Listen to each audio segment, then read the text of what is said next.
Hey everyone, it's Adrian from the Pageant Project with you, and I have a special return guest, Danielle Alura, who is somewhere. Whereabouts are you at the moment, Danielle?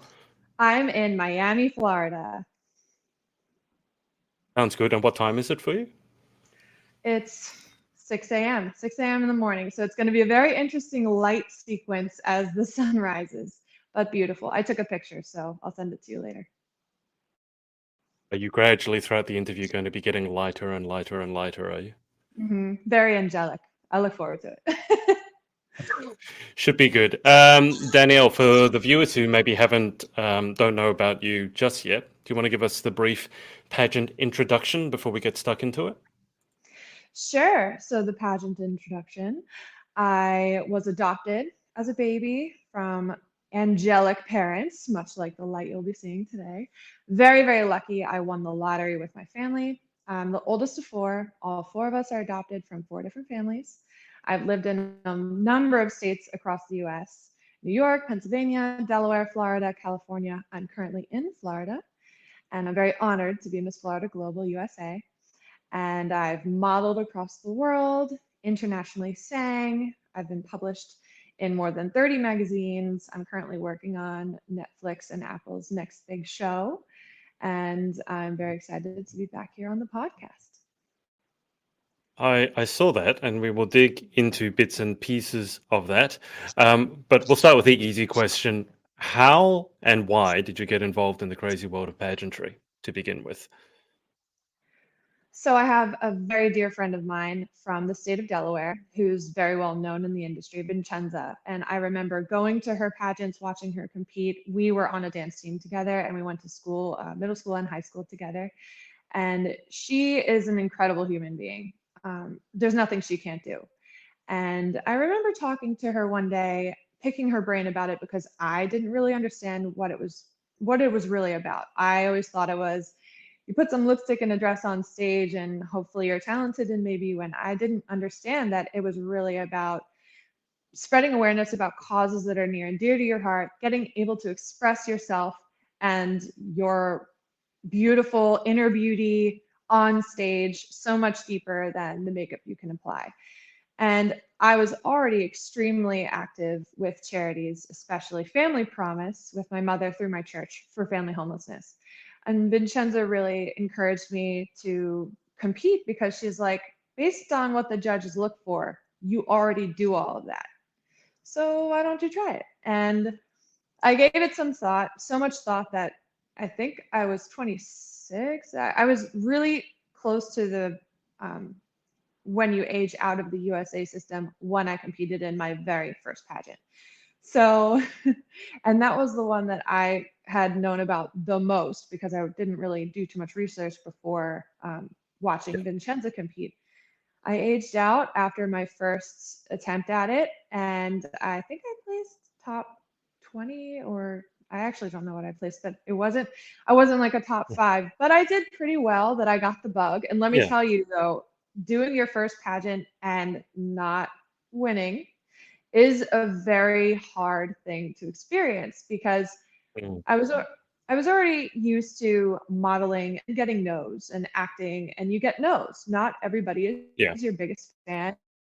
You're not going to always land the job, but being on stage and getting the no was extremely difficult. So I had to relearn the whole process of failing, not winning, trying to not win with grace. That was a lesson for me, but I got the bug. And so I went back a few times and I have since been very, very honored to have represented Delaware and California, Pennsylvania, and now Florida.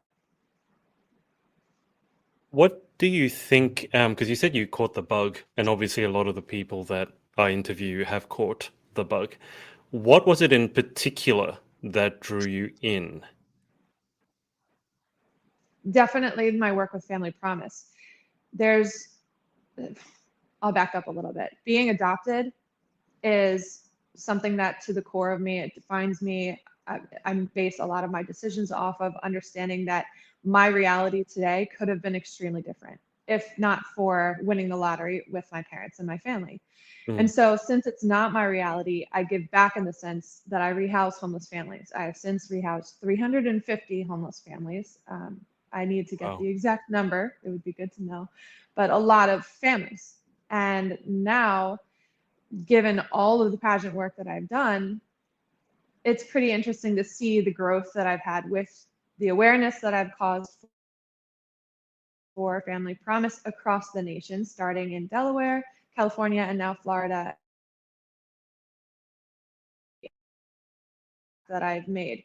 And so, really cool after goals were then with my charity and how far we've come. So, I went from talking about how I wanted to help the charity reach raising $70,000 to hearing my next goal be $150,000, and then my next goal be I would love for one of the families on that graduate from my system end up sitting on the board so that we have a whole full circle of board Full members. circle. Yeah. And while we write grants, talk about that this is how far this respective woman or man has come, that they are now a decision maker with our charity, to now we are breaking ground on our first ever building. We've owned real estate before to rehouse families, but now we're building a building that will house 15 families at a time. It looks like a villa. Wow. It's in a neighborhood, a residential neighborhood. We have incredible community support, and it's going to double. We rehouse about 98 families a year, give and take, given a lot of different variables. But that house alone will double the families we rehouse each year. And we have support from 3 surrounding counties and 5 mayors. It's incredible. It's legacy, and I've worked really hard with Mm. it with my executive director and my board, and that really is, in my opinion, the true crown. Absolutely. That's amazing. I had no idea that's what was going on. Can you give me an idea of, obviously without going into too much detail and not revealing confidential things and of that nature, but what is the actual adoption process, sort of from beginning to end roughly, and how long does that take? Because you said 98 in a year, 98 families, which is roughly 2 a week, which for some other things isn't a lot, but for adoption, that's amazing that you can, at least to my mind, that you can rehouse that many families per week. So what's the adoption process like? So we are pretty rigorous, and I'm proud of that, because in order to create such Mm. impact, you need definite structure, definite structure. So we screen for alcohol, substance abuse, and Hmm. domestic violence. The domestic violence sector changes from state to state, but I believe it's about a 3-month window that if you haven't had issues with domestic violence, it will take you in, if there has been nothing in a 3-month window, because we hope people will change.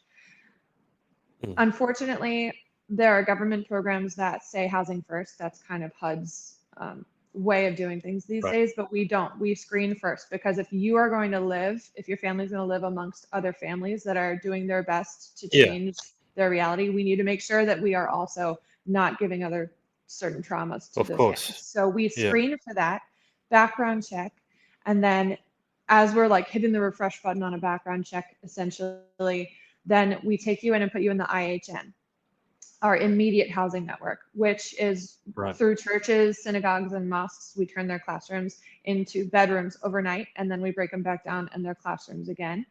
And they're in that rotation for an average of 42 days for them to save money, get their feet relatively back in line. We help them with Mm. interviews. We clothe themselves and their children and transport them to work and school. They never seem homeless at the time. You would never know sitting in classroom that the little girl next to you who's your age is experiencing this, because we make sure that they're very much mentally protected. Also, we have Yeah. therapists that also help in this process. And then they graduate into one of our houses, and we only charge them about 60%, maybe just a little less, market rate of rent.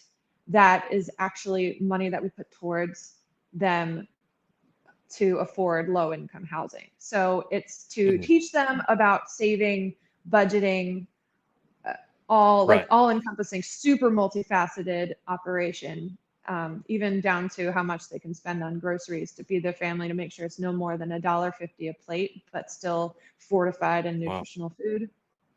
So all encompassing, they are going through basically a crash course of how to survive low income, to be a large family.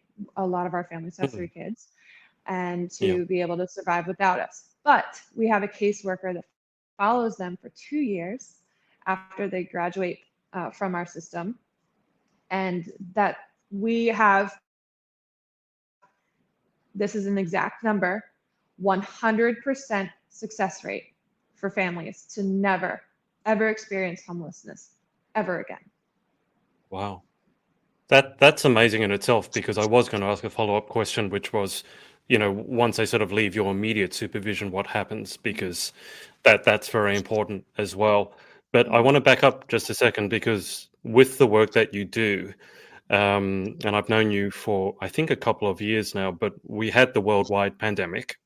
Mhm. And then as that's sort of tailing off, we've had political unrest, and now we have the war in the Ukraine, which has, I don't know, but in your country specifically, but I've seen the gas prices spike up. Same over here, and they keep talking about cost of living. Cost of living goes up, which always affects the most vulnerable, the most financially vulnerable, the worst. So, just can you give me any insight in terms of your work? How has the pandemic and then recently the inflation and cost of living spiking, how has that affected what you do? It's, we already had, we were already underserved, and now we're incredibly underserved.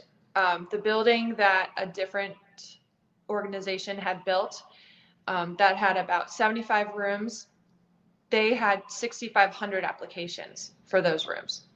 So there was always a need. There's always families that need help in order to survive with a climate that isn't experiencing a pandemic or major inflation. And so now the need Mhm. is even more. So if there was ever a time to get to know what programs are out there in order to help your family get by, this is arguably the most important time to understand what you could be doing to help the families around you, not only in your Mhm. country, but across seas, and what you could be doing for your own family in order to make ends meet. Because there are so many times where we have a few transporters that, with donated cars, that we have them go around, and they're actually paid.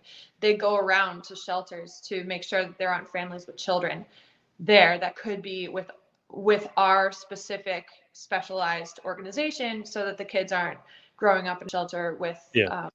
with a certain level of homelessness, as well as we get refugees, whether they're coming from Mexico or Ukraine. And we have a program where we don't discriminate, and Mhm. we will rehouse you. And we do it in a perfect way where we're still serving Americans, but we have the heart and the compassion for the Yeah. immigrants that are coming to this country based on the government or the war-torn society that they're going through. And proudly, I have successfully rehoused 5 Ukrainian families into homes. Wow. That's And amazing. I've done that with the Congratulations. help of, thank you.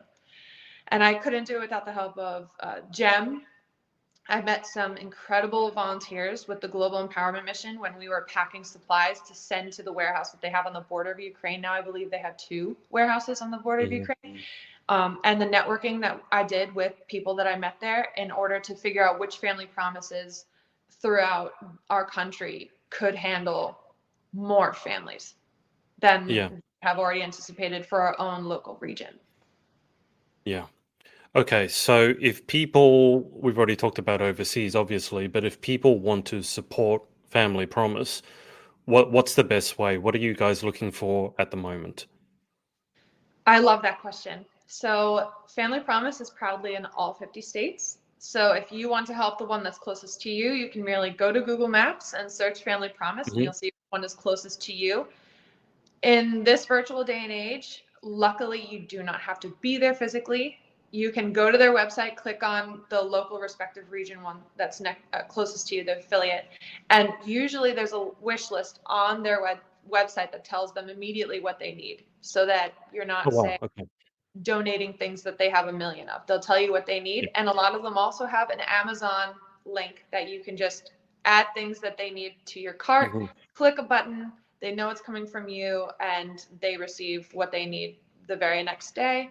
Or you can just show up and give whatever it is that you are willing and able to give. And we, by number, in the country are top 5, maybe top 4 employment companies in the nation based on volunteer hours and employees. We are one of the biggest companies in the country because of the way that you can, how you dissect volunteer hours towards Mhm. monetarily what that would be in order to run your program. We're Yeah. one of the largest there is, and we could not do that without our without our faith-based partners, the churches, the Mm. mosques, the synagogues, the shelters, the just random people that understand what we're doing for families in this country. And so I thank all my volunteers that are watching, and I thank my board for their strength, and I thank God for giving us the wisdom and the courage and energy to keep going. Well, as you know, I'll be over in Texas in about 30 days, so I'll have to look up the Texan chapter and see if there's anything I can do. Just to, I mean, that charity work is amazing. I could talk to you solely about that topic for a long time, but just to bring it back to pageantry for a second, we've already gone through your pageant history, how you got involved in the first place, talked about your charity work. How did you find the global system in particular? How did your journey take you to the global system that you're in now? And how have you found your journey so far? I'm so happy you asked me that question because this is something that I'm very excited about. I was looking for a pageant system that understood that if you're not married, maybe you have a kid, maybe you've been divorced, but you're older than 24 and you're older than 30, Mhm. that there's still a place for you in this world of pageants.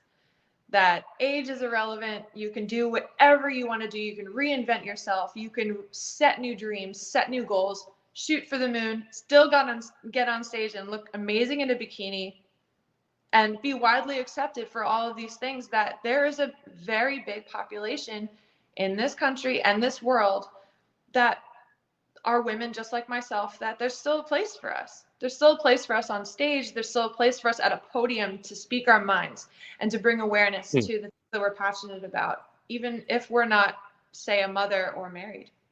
And even if we are. And this is the pageant system that had that for me. The age limit is 35.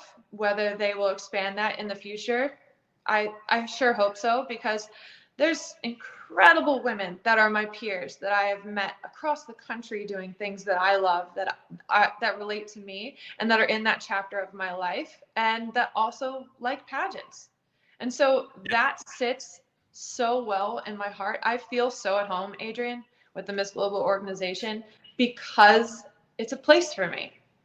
Mm. And I can't wait to see how many people I can get to join, because it's a breath of fresh air. I put on my crown and banner and I talk about what's passionate to me, and I can just have a sigh of relief knowing that there's a place for people that are older than 24, because women Mm. empowerment has no age, and the Miss Global organization really embodies that.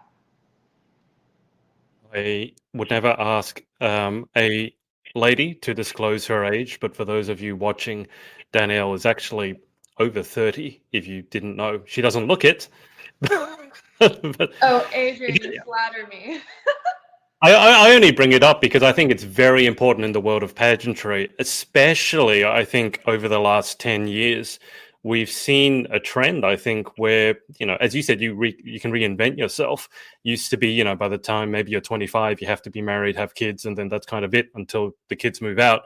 You have a defined sort of path in life. But now, at the age of 25, 35, 45, even a lot older, you can still reinvent yourself. And Absolutely. I think when it comes to getting on stage, I mean, you've been on stage an awful lot for pageantry and modeling, and I feel it's very much an energy without getting too airy fairy. I mean, if you get on stage and you have that youthful, vibrant energy, it comes across. Oh, yes. And even if you feel there are people with stage fright, but they need to Mm. understand that they have that energy too. You just need to know how to harness it and how to spread it. And there's an easy way to practice that. Some people call it meditation. I don't necessarily call it meditation, but connect with yourself. Untether, sit quiet, sit on the ground, and just envision yourself being like a tree. I know that, bear with me for a second, but you're a tree, and I'm in a condo building right now, and you're planting roots down through each floor below you. So you're practicing energy spreading. So you're radiating is actually the term. Marilyn Monroe used to do this. Mhm. And Yeah. not that I am admiring her or anything, but she used to do this. And you're planting roots through all the floors below you. Now you're planting roots into the ground. Now you're spreading your branches throughout what you can see in front of you, past the walls, past the ocean, into other countries. Now you're spreading up above you. Practice spreading your energy. And even if you have stage fright, just practice you're doing that. Practice that the air around you is a great, big, powerful ball of energy that people can feel. And then put an emotion towards that. Put something passionate towards that. Put a smile towards that.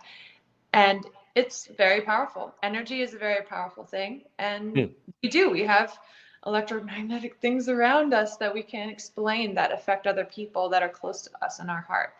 So when you're on stage, just spread that with a good feeling. Well, if I ever do get on stage one day, I'll have to get your advice on that. It might help. I don't have stage fright, but I don't have any stage presence. That's for sure. Um, now, I asked you for a few talking points. We've gone over obviously a lot about the pageant and charity. There's two more to go through here. One you said TV show, and the other one you said farm. So I will click on this and bring up the word TV show. Why don't you fill us in with TV shows? Okay, so I'll tell you as much as I'm allowed to say. We're almost done, so after August, there'll be a much bigger drop of information. Mhm. But there is a really cool book about a crime scene investigator, a monkey, a dragon queen, and certain nefarious and funny things that happen between Miami and Key West. And the police officer investigator that gets in trouble is trying to win his job back, also win back the girl. And I am on set with A-listers and Hollywood's most famous monkey. And I'm very, very honored to have pretty much fallen beyond talent, fallen into this great opportunity because of my size. My measurements are exactly this celebrity's size. Go figure. And my height and my hair color, and apparently not only the back of our head, but how we carry ourselves through a room and walk around and exist in the world. Mhm. The likeness is very similar. So that's how I got this opportunity. And to grow that opportunity even further, I've also worked alongside the other main character female because for some reason when my hair is straight, it is more like her likeness. And so I go between standing in for those two roles, and also I've been on set enough where I have my own role to be like a makeup artist to the anchor of the TV, or I'm being arrested for God knows what, maybe being a cat burglar and being roughed around by a cop and things like that. So Right. it's been great. Two different humongous streaming platforms have already put $100 million towards this show. We're Oh, almost done wow. filming. Yeah, it's. I think the only show that beats us is Stranger Things. I think they spend 30 million an episode. I think we're spending 15 million an episode, which is crazy to think about. Crazy to think about that we're there on set and that's the burn rate. Mm. But that's Hollywood movie magic. So season one should come out this fall, and they're already on track to do a season two, and word has it about a season three. And it's Wow. it's a lot of work. It's hard work in the Miami heat, but it's my Mhm. favorite. I'm just going to be spending all my time now thinking about which celebrities do you look like, and trying to piece it together in my head. I wonder who does Danielle most look like. It's so funny because being that I'm adopted, to hear that I look like someone blows my mind, because I've never really experienced that in my life. And so now Hmm. that, I'm next to this person on set and we're supposed to be exactly the same makeup, hair, clothing, body, likeness, vibe. It's interesting, and it's a humongous compliment to me. And she Hmm. also, I'll take liberty to say, it's a big compliment to her too, because she's 46. Oh, wow. Yeah, and I'm standing in for her, so it's really awesome. I've learned a lot, and I'm very excited to see where this takes me. So it's coming out, you said, this fall. Yes, so we are supposed to finish filming season 1 by the first week in August. I think we're pretty Right. much on track for that, and then September-ish is when we start season 2. So they seem like they're pretty quick at it, and that we're going to be having a wrap party and then celebrate the premiere very shortly after we finish. So, and given the amount of money that they're spending, it makes sense that they're moving and grooving. Oh, yeah. Yeah, I can imagine it won't be a small wrap party. Oh, that'll be amazing. That's something to look forward Uh, to. So coming to a screen near you this fall. Okay, so that's the TV show. What about maybe the slightly less glamorous world of, you've just written farm? So, and I've seen your stories, and every now and then it's on close friend stories, and I see random animals. I see a lot of chickens, eggs, which I do have some connection with because we have chickens here as well. So tell us about the farm. Okay, so the farm is in, and people don't think of Miami and think farm, but there is Hmm. amazingly lush farmland, no more than 40 minutes from Miami. And it's 10 acres. I have chickens, baby chicks, quail, guinea hens. I have 4 beehives. I am an officially registered and certified beekeeper in the state of Florida. So my honey will be sold this fall and it'll be incredible. What else do I have? Oh, I'm getting ducks. I'm getting mandarin ducks and I believe Peking ducks. And they'll Oh, have to Peking have a ducks. little, yeah. I'm Hmm. going really fancy and then I'm going large, and some people say delicious. So no offense to the Yeah. vegans out. So it's amazing to be woken up at 5 in the morning by a rooster instead of an iPhone, and then grab a basket, go out, see about the eggs, feed the baby chicks, and step out of air conditioning, get some fresh air, Yeah. pick a mango from a tree, and eat the benefits of the land. There's more than Mm. 500. I have more than 500 exotic fruit trees, and Nice. I'm a profitable farmer. I'm not trying to be braggadocious, but I do make money out of all the exotic fruits on the property. Braggadocious. Truly, though, out of all the exotic fruits on the property, 156 of those trees are Key West Meme Sapotes, and 48 are Magana Meme Sapotes. And I have sold that one type of fruit for a hefty amount of money. Just back it up. So what was that tree again? That name escaped me. So the type of fruit is Meme Sapote, and the varietal, if you will, is Magana Meme Sapote and Key West Meme Sapote. It's a 4-pound fruit. The Maganas are about this big, like a football is a great example. Yeah. And the Key Wests are more circular. And the flesh of the fruit is like a kiwi. When you cut into Mm. it, it's bright orange, like bright orange, like makeup. And it tastes like a sweet potato crossed with caramel and apricot. And the texture of it is like an avocado. I have to try one of these things. I don't think I've ever heard of this before. You just brought up so many different fruits, and okay, I think I'll just Yeah, have to try that to sample it for myself. trust me when I say the grocery stores that we have throughout our country, although they feed us, are based on marketing. And Mm. there are so many incredible foods out there that don't make it to most of the country. And this is one of those fruits that you'll find at a fruit stand here. Maybe you'll find it at a grocery store nearby, but it's not throughout our country. But it grows all over this state. Tropical weather, this tree had not gotten fertilizer or anything special, pesticides, and it just, I think, do the math, but I'll just tell you the number. $25,000 worth of this fruit fell from trees that were not touched by anything but Mother Nature and rain. And they say money doesn't grow on trees. So obviously they're just Yes, it growing the does. wrong kind of trees. That's But I told I you still before on a can't quite previous, picture what this fruit looks like in my head. I'm gonna have to look it up. I sold them all, so I can't grab one and show you right now. Oh wow. How many eggs are you getting sort of every day? Because we have two chickens and one of them lays pretty much every day. We've had both of them pretty much lay every day. How many eggs are you getting a day? So this is a story. So one of my chickens lays the most eggs. Her name is Henrietta. And at first, Henrietta was laying with Sharon and Karen. They were laying about 2 dozen eggs.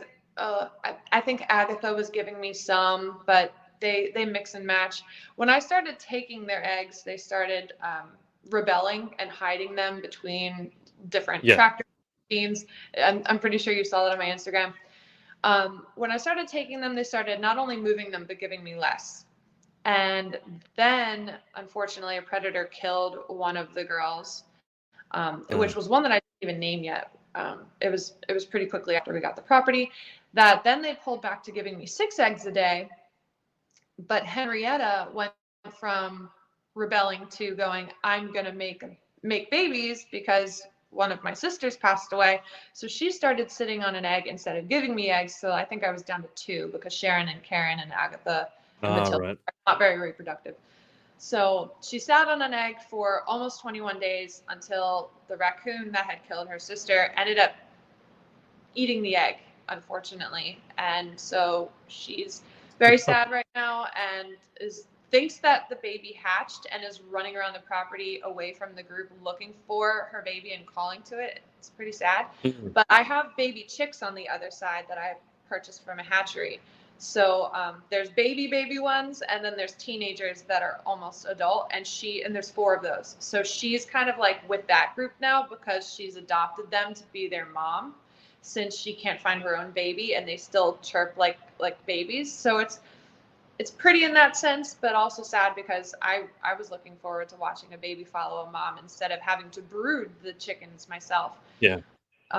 So now there's 28 baby chicks, there's 4 teenagers, and 6 adults. I hope you like eggs. I love eggs and natural fertilizer, if you know what I mean. Oh yes. I Oh also yes. have 2 quail, 1 guinea hen. Unfortunately, the other one was also attacked. Mother Nature is cruel, but I can't be too sad about it. So I'll just be getting more sisters and brothers for the guinea hen. So Yeah. Yep. If you ever want to find out where the predators are on your property, get chickens. They just seem to. This is our second pair of chickens. The first pair of chickens, and where I'm living, it's in the bush, but I've never seen a fox or a wild dog or anything like that. Our first 2 chickens, we had them for maybe a month, and they were caught and torn up something terrible, and oh no. we don't know by what. We didn't see it, and then we just found the carcasses. So I've no idea, but they seem to So attract it could predators. be a number of things. We're suspect with like our neighbor's cats. There's raccoons. Mm. Apparently, there are coyotes somewhere in Florida. I have never seen one. Oh wow, okay. Yeah, I think mongoose is also something suspect. Never seen one. But then there's birds of prey, and so it's Yep. a number of different things that it could have been. But then you're caught between: do I put it in a cage and protect it, but then don't give it freedom, or do I let Mother Nature do its thing? So you're caught between wanting them to have the best life that they can without being behind bars, but knowing that either way, it can be Yeah. unfair. Yeah. Well, that's a circle of life, isn't it? Danielle, when is the actual pageant? So you're in global, you're representing Florida. When are you competing? July 10th. So I leave Miami for Orlando July 5th. Check-in is the 6th, and we compete the 9th and 10th in Orlando. Beautiful. How are you feeling about it? I feel really good. Like I said before, I am so at home with this organization and the goals that we have that align with my passions. I'm ready. Certainly sounds like you are. Now, just before we move towards a close, you've mentioned a few people working with your charity, but just in general, anyone that you want to give a shout out to before we move to the end? Yes, I definitely wanted to say thank you very much to Cindy Albertson, who's my executive director. I also wanted to say thank you to Susie Holtzfeld, who's the national director of this pageant, and to Adrian for having me. And hi, You're Mom. welcome. Hi, Dad. Okay. Do you remember the final 10? Do you remember what the questions were from last time? It was a while ago. It was a while ago, and with this time in the morning, unfortunately, it escapes me. Okay. So what I thought I'd do, because I'm sort of restarting my pageant interview career, as it were, let me just see if this works here. So we'll do the same 10 questions. Just tell me if you can see this on your screen, Danielle. Let me add this. Can you see that? I see a countdown. Okay. So what we're going to do, I thought I'd give people 1 minute to try and get through as many of these 1 minute, because so they're literally going to be one word answers, and we're going to see who can get through the most questions. So I don't expect you to be able to get through all 10, but I will start the countdown at the end of the first question. Okay? Okay. All right. So just one word answers. So, all right. On your marks, get set. All right. So first question is, what is your favorite word? Incredible. What is your least favorite word? Super. In life, what gets you excited or what turns you on? Change. What turns you off? Static. What sound or noise do you love? Birds. What sound or noise do you hate? Sadness. If you could have any one superpower, what would you pick and why? Healing. And why? What? Yep. Because I would want to be able to heal other people, whether it's illnesses or even broken hearts. What job or occupation other than your own would you most like to attempt? Being a billionaire farmer. What job would you definitely not like to attempt? A prison worker. There we go. You got through 9 of them, which for 6 o'clock in the morning or 7 o'clock in the morning is not bad. So well done. Well, I was trying to follow your rules. You said one word answers. Yes, I know. This is the first time I've put a timer on it, so I'm not good at following my own rules. Let's do the last question anyway, since you've got through so quick. So the last question is, if heaven exists, what would you like to hear God say when you arrive at the pearly gates? Well done. I like that answer. I gave a very similar answer myself. Ralph here has said, good luck, Danielle. I'll try to attend on the 9th if I'm not busy. We've had a few comments here as well. I think it's Diana, who's the director of the Dr. World System. Congratulations on not giving up and your success. Thank And you. when we were talking about your charity work, she said inspirational impact. Thank you so much. And then Ralph, speaking of flatterers, also said, Danielle looks like she's in her early 20s. I will take it. Yeah. That's actually really Right. cool. People joined us at such an early time in the morning. I was curious as to the activity that we would have. Well, Ralph is definitely stateside, so it's early for him. I'm not sure where Diana is. I think she might be in Canada, and then Rachel, who was also watching, is over in the UK. So, got people tuning in from everywhere, Danielle. People watching from everywhere in the world. Awesome. Okay. Well, it's been a blast hearing more about your charity work this time. But thanks for coming on. Thank you so much, Adrian, and I can't wait to rewatch it and catch the episodes that you have coming up. I see you're going to be quite busy, huh? Yes, I thought I'd throw myself back into it before I head stateside, before I head to Texas. So I think I've got like 12 interviews over the next 2 and a bit weeks. That's going to be interesting. So, Are there any really crazy time zones that you're going to have to be waking up, drinking coffee, and interviewing?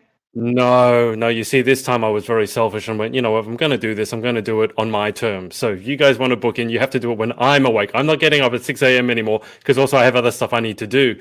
So you had to jump on, you poor thing, at 6 a.m. But, you know, for the Brits, it's actually fairly, you know, civilized. And for us Aussies, it's fine. So, well, I'll yeah. give some advice to the beauty queens that are watching this show that will be going on next.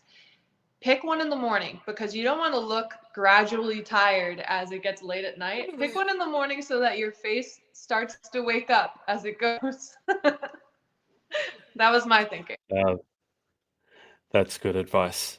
Okay. Well, Danielle, I will keep you on the line for just a second whilst I hang up with the audience. But thanks to everyone for watching, whether it's live or on the replay. And we will speak to you next time. Bye for now. Hey, thanks so much for watching. Sorority Access is now open. So if you'd like to join an amazing group of women and learn how to be the most powerful, confident, and impactful queen possible, head to thepageantsorority.com. I'll see you there and see you in the next video.